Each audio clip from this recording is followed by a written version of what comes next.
We are situated in the area next to the Good Fortune Coca on the west coast of Demerara. This area was recently inundated by at least 6 inches of water, according to the chairman of the Neighborhood Democratic Council.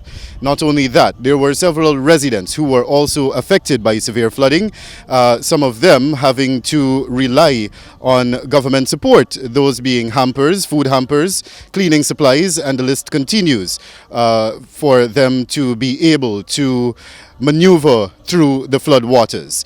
Joining me on today's discussion is the Honourable Member of Parliament, Mr. Khemraj Ramjattan, and we'll be talking with him a little bit about the flood situation.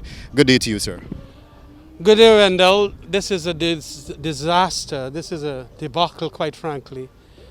And having spoken to the councillors, having spoken to some residents in and back the areas here, and seeing their plight, I must say that this is need a national effort.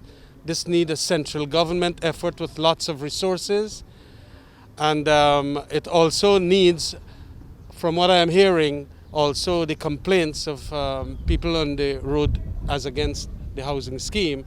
It needs equal treatment. Ramjattan was at the time engaged in a walkabout exercise in the Malgatu Merzorgan communities along with the leader of the opposition, Joseph Harmon, Member of Parliament responsible for local government and regional development, Ganesh Mahipal, and the chairman of the Neighborhood Democratic Council and councillors of the NDC. During the walkabout, Nightly News spoke with Siran, a resident of Malgatu, who was severely affected by the flood in the community. Fearing that the worst was not over, he was busy executing works to build up his premises to keep out the water. Yeah, I think damage, but we just move everything for just... No damage for yourself? Even the fridge, the freezer. Yeah. Can be at the freezer. Yeah. How much you would say cost in damages? Like about 300,000? No, because the bed alone, but 200 and something thousand. So more than $500,000 then? Yeah. Yeah. Damages. Damages, and plus now we got to spend money to do back this. Meanwhile, Ramjattan, in speaking with this newscast, posited the view that monies from the country's Natural Resources Fund, which is derived from the proceeds of oil sales, should be utilized to assist with flood mitigation efforts across the country.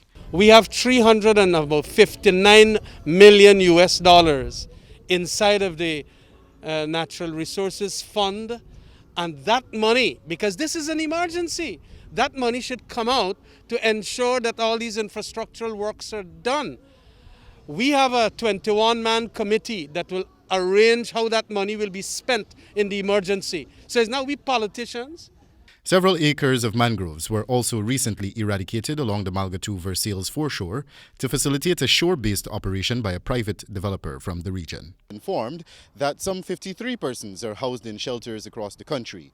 Added to that, we've seen many areas such as Kwakwani and villages across Region 9 being totally inundated by water, some covering the roofs of single flats. And the situation persists even as the National Weather Watch Center predicts that there is to be more rainfall in days to come. For the HGB Nightly News, Wendell Badri.